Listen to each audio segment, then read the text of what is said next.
We're here with the band today, which is great. It's a lot of fun.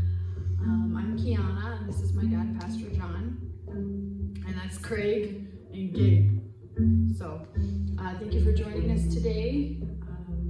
We got a lot of good stuff planned. A lot of good stuff. We couldn't take it anymore without music. Yeah. I should say live music, and maybe next week we can get our whole band here. That would be terrific. Great. By then they ought to be stir crazy and ready to get out of the house. Maybe. I'm there. But I miss them all, and we grabbed two of them and we wrapped them up. And as you can tell, They got hats. they're covered up sort of, and we're keeping them away from us. But we had to have them. We just had to have them. Mm-hmm. Anyway, we're praying for you, and we're so glad that you're well. That's an answered prayer. And we miss you. We're looking forward to our return back to this room. Isn't that right, Kiana? Mm-hmm. How are you? You feel good? Yeah. I mean, physically, do you feel good? Physically, I feel great. Okay, great. I'm great, yeah. But you've got the cabin fever. Oh, yeah. I'm done. But it's okay. I think God's giving me grace. Yeah. I'm okay with you and Mommy in the house. Although the funny thing was, let me just say this to the thousands of you who are viewing out there. This week I saw something I've never ever seen before. I saw my lovely daughter literally climbing the walls. Yeah. She had a hold of the walls and she was climbing up the wall. We don't have that whole walls. But We didn't film that. We're not going to show you that. You're not going to see it.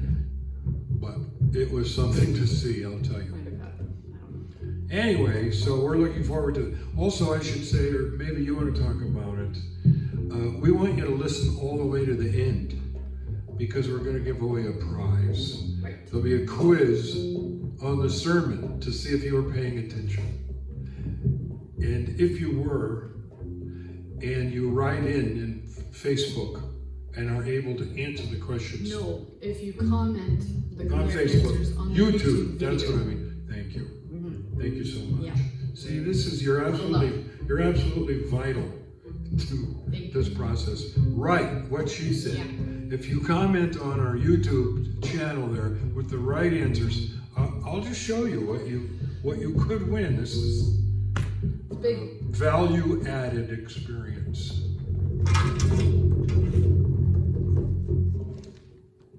That's right. You pay attention to the sermon. This could be yours. Yeah. You get in touch with us, but your answers have to be right. You have to listen all the way to the end. So there you go. And it wouldn't be bad if you said something nice about the drummer and the bass player. Right. And Kiana, of course. Thank you. Yeah. That's all I have. Then what are we going to do? We're going to sing a song. We're going to sing a song. That's terrific. I hope you like it. I've been wishing for the return of the Lord Jesus, and I think we should sing about that, don't you? Mm-hmm. That's great. Our drum feature. Okay. All right. Well, let's sing. Get ready to sing. Sit up straight and open your mouth, and stay seated, but sing like you're standing up. And with that, we will head right into our song, which, by the way, is in the key of F. Okay.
Jesus, come.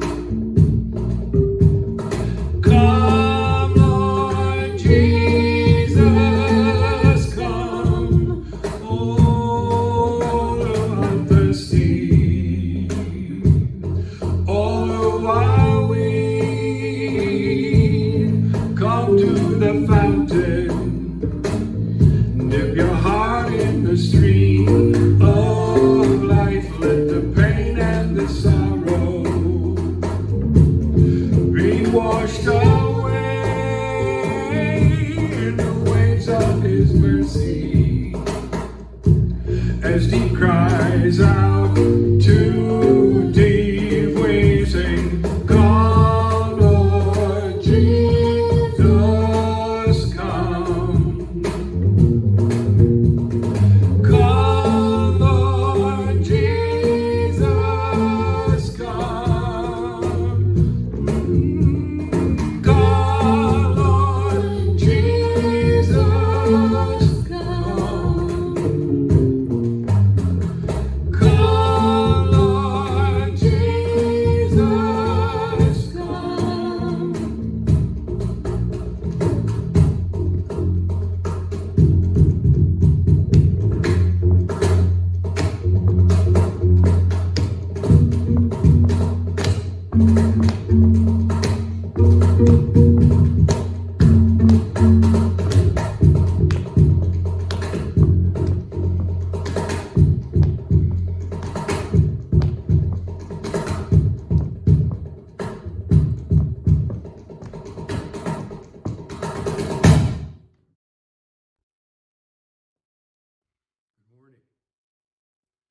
You're stuck at home and you're badgered by conflicting messages.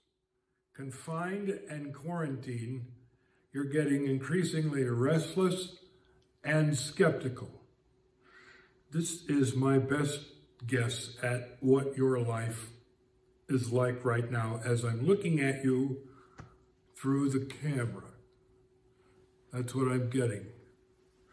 I wonder how close I've come to describing your life so far this week.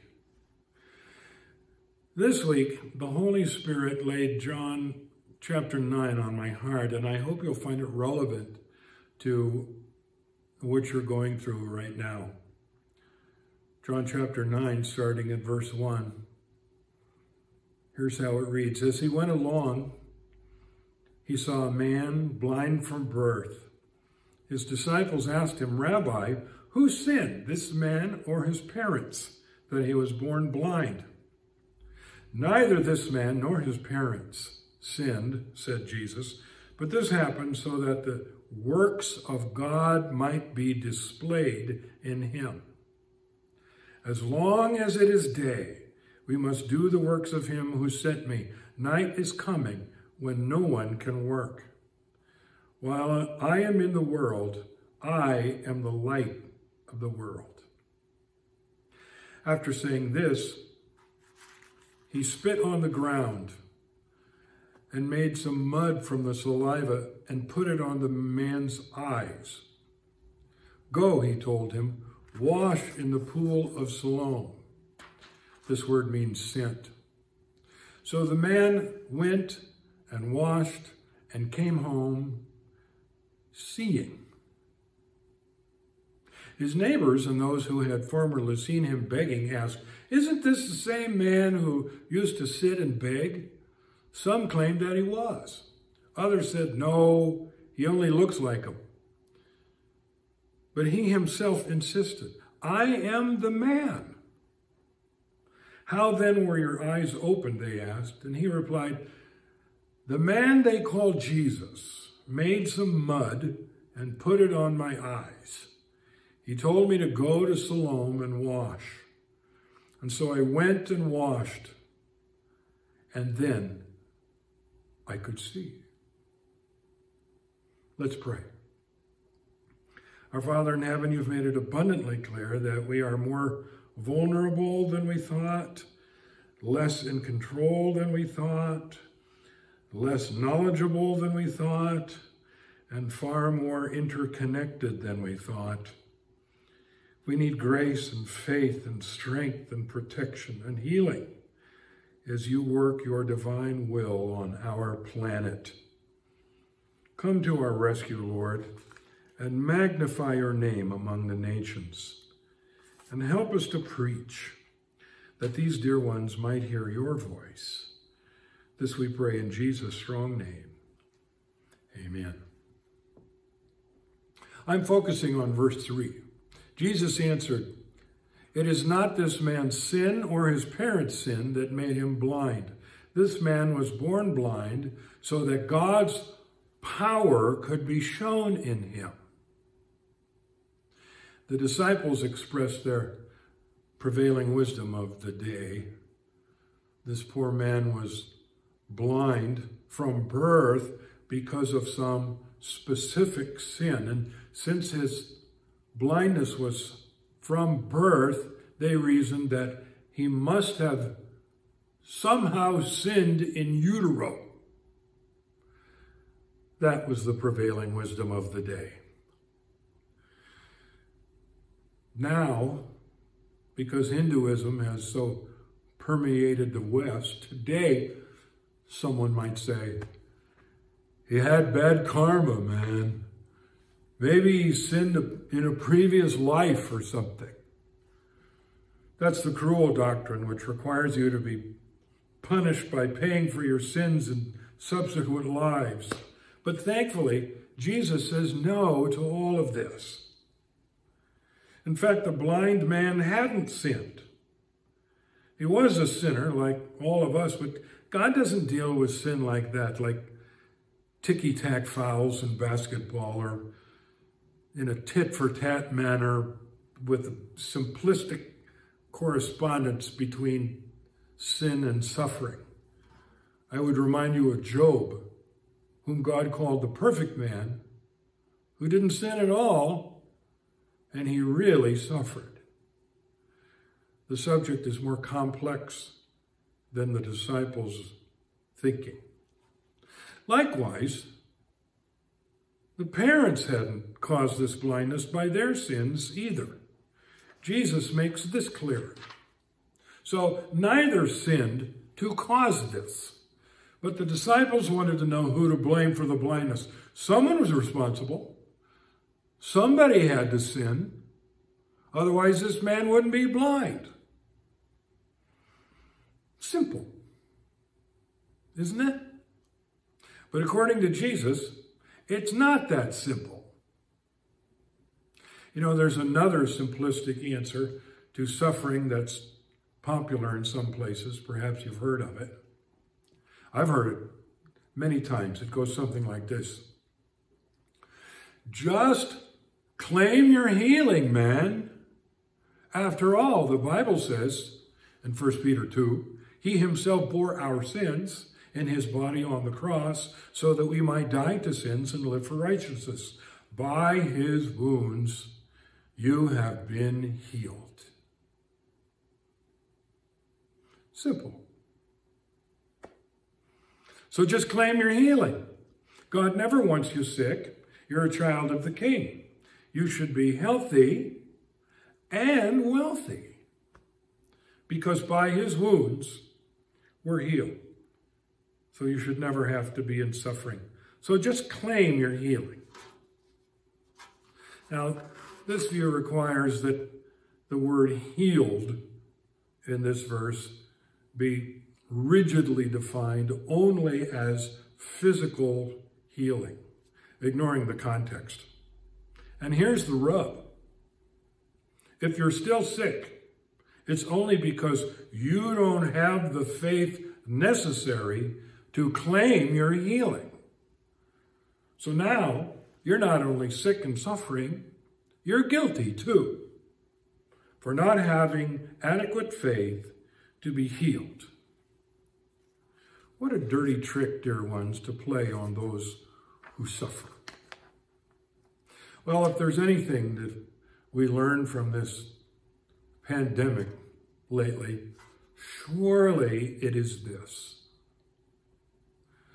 Our God is bigger.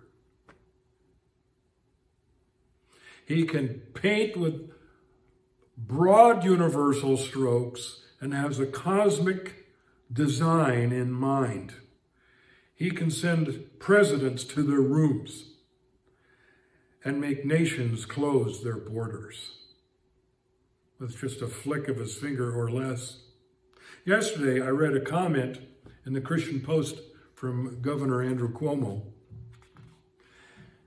As the virus numbers leveled off in New York State, here's what Governor Cuomo said. Our behavior has stopped the spread of the virus. God did not stop the spread of the virus. We did. Well, I guess we haven't all learned our lesson. The Lord God of heaven and his holy Son, Jesus, are sovereign over this planet. He both allows and stops plagues as he sees fit, and he is making this sovereignty known. One of my favorite Greek scholars, Dr. Bill Mounce, had this to say this week. He said, during this pandemic, it is easy for our vision of God to shrink, our fear of a microscopic virus to grow great. If what we hold dearest is wealth and physical safety, then perhaps our God is too small.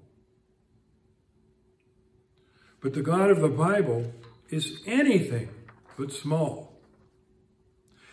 My first grandchild is due in 4 days, and Robin, my wife, and I have been in serious quarantine for over 5 weeks now, making sure that we can be available if Tyler and Rachel need anything from us.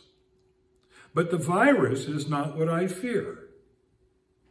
I fear my vision of God shrinking and being overwhelmed with the problems of this world.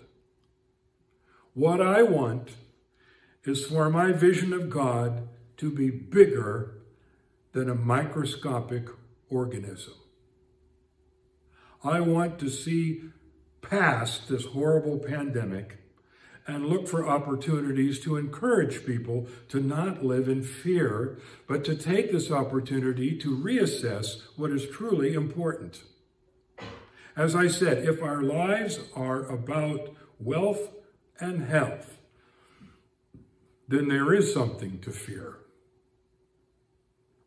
But if our lives are truly about the Lord, then this pandemic is just another opportunity to stand out and be different from the rest of the world. Jesus answered, "It is not this man's sin or his parents' sin that made him blind. This man was born blind so that God's power could be shown in him." This man was born blind so that God's power could be shown in him. Now, before we end, I'd like to leave you with a giant thought. This man wasn't born blind because he didn't have the faith to be healed. He wasn't blind because he sinned in a past life. He wasn't blind because he sinned in utero. He wasn't blind because his parents sinned. Jesus said so. Rather, he was blind so that God's power could be shown in him. Now think about this. This means that our God holds power over life and death and health and sickness. And he uses that power to demonstrate his authority over his creation. The power of God was seen in the blind man's healing. But you know what? He had to be blind first. Okay, here's the big idea in the form of a question. You may want to write this down. Here's my question. Could God do for a planet what he did for a man?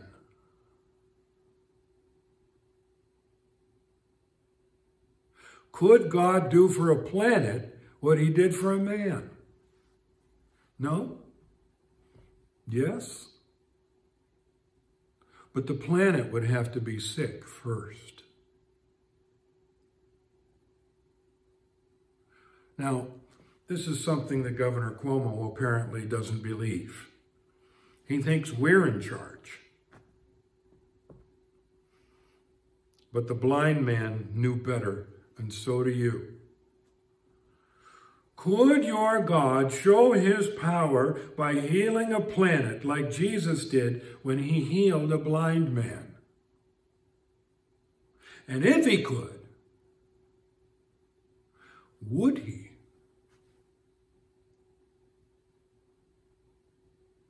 But let's first at least agree on who we're dealing with. God spoke through Isaiah the prophet and said, I am Yahweh. And there is no, that's the Hebrew name for God. I am Yahweh, and there is no other Savior but me. I have revealed, I have saved, have proclaimed, not some foreigner among you. You are my witnesses, declares Yahweh. I am God. Yes, from eternity I am. No one can deliver from my hand. When I act, who can thwart me? Dear ones, God's power over this world is on display right now. When so much of the news is bad, when so much of the news is unreliable, when local governments trample civil liberties, when people get sick and die, let us acknowledge together that there is a God in heaven and that he makes his power known and that he has a plan for this world which is far greater than any politician can devise. So I'll leave you with this. While we're praying for healing and deliverance for you and your family, your safety and your health, I'll leave you with this lesson. Let's all learn it together. This omnipotent God loves you. And he hears you when you pray. Together, may we believe in his power to heal a man and a world. Let's bow in prayer.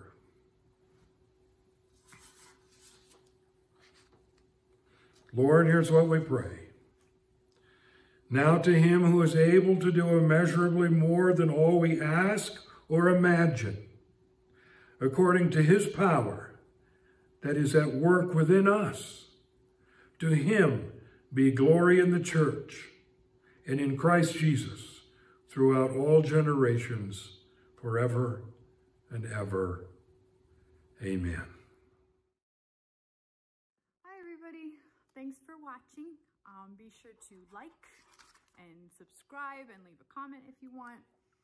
So for those of you who want to win a prize, the questions are, so what you have to do is you have to comment the answers, the right answers, down below, okay? And this is your prize. So comment the right answers and we'll get in touch with you. Here are the questions. Number 1, in this story, who sinned? In this story, who sinned? Question number 2, how did Jesus heal the blind man? How? And number 3, is Andrew Cuomo a regular church attendee? Yeah, okay. So 1, 2, 3, rewind if you didn't get that. And you have the right answers, comment them, and we will send you your prize at some point. Okay. If you'd like to tithe or donate, please use Easy Tithe.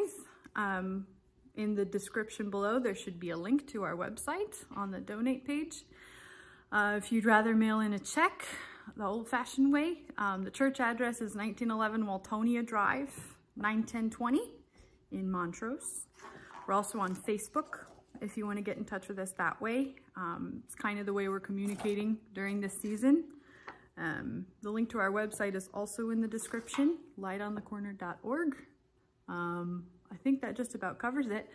We got some fan art this week from our very own Sophie Pina. I'll throw that up. She's quite a creative gal. She painted this with a Bible verse on it. It has John 1:5. And so I thought you might enjoy that. It says, "A light shines in the darkness." So yeah, we have wonderful kids, we have wonderful people, and we can't wait to see all of you again in person soon. So until then, we'll see you here. Okay, take care.